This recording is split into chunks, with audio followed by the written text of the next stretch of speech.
ગઢડાની અંદર છે આપણી સાથે ગઢડાના અમારા ડિસ્ટ્રીબ્યુટર છે કૃષ્ણા એગ્રોમાંથી આપણે કરશનભાઈ પરબડિયા સાથે પ્રગતિશીલ ખેડૂત છે અશ્વિનભાઈ, એમનું ગામ છે, ગામ કયું છે અશ્વિનભાઈ? લાખિયાણી ગામ છે અને તાલુકો જિલ્લો બોટાદ, બરાબર. તો આજે એ લોકો અંકુર પુષ્કરનું આજે શુભ શરૂઆત છે. પહેલો આજે બિલ બની રહ્યું છે ગઢડાની અંદરથી અને આજે તમે જોઈ રહ્યા છો પાછળ અંકુર પુષ્કર લેવા માટે આવ્યા છે.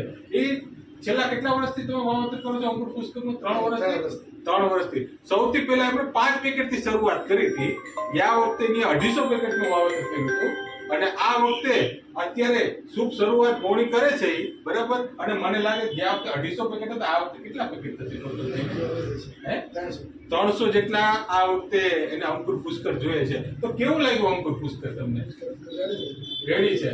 ઉત્પાદનની અંદર કઈ રીતે ગયા વખતે બધી જ જે વેરાયટીનો વાવેતર કર્યા હતા તો આ બધીની સામે કેવું પરફોર્મન્સ રહ્યું? બધા કરતા પરફોર્મન્સ સારું રહ્યું. તમે તો વાવેતર કરો છો પણ તમે એટલા મોટા પ્રમાણની અંદર વાવેતર કરો તો બીજા મિત્રો તમારું જોઈને વાવેતર કેટલાક લોકો કરે?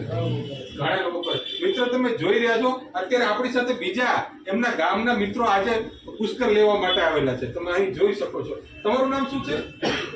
શું નામ? હરેશભાઈ નામ છે. તમે આ વખતે કેટલા પેકેટ પુષ્કરના લઈ જાઓ?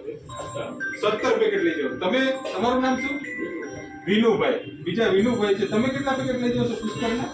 30 પેકેટ. અને તમારું નામ શું છે? રસિકભાઈ. તમે કેટલા પેકેટ પુષ્કરના લેવો છો? 20 પેકેટ લેવો છો. તો તમે બધાએ પુષ્કરના વાવેતર કર્યા હતા, કેવું તમને સંતોષી કેવું છે પુષ્કર માટે? ખૂબ સારું છે. બીજી બધી વેરાયટી બજારની અંદર આવે છે, આ બધાની સરખામણી પુષ્કરના પરફોર્મન્સ કેવા છે?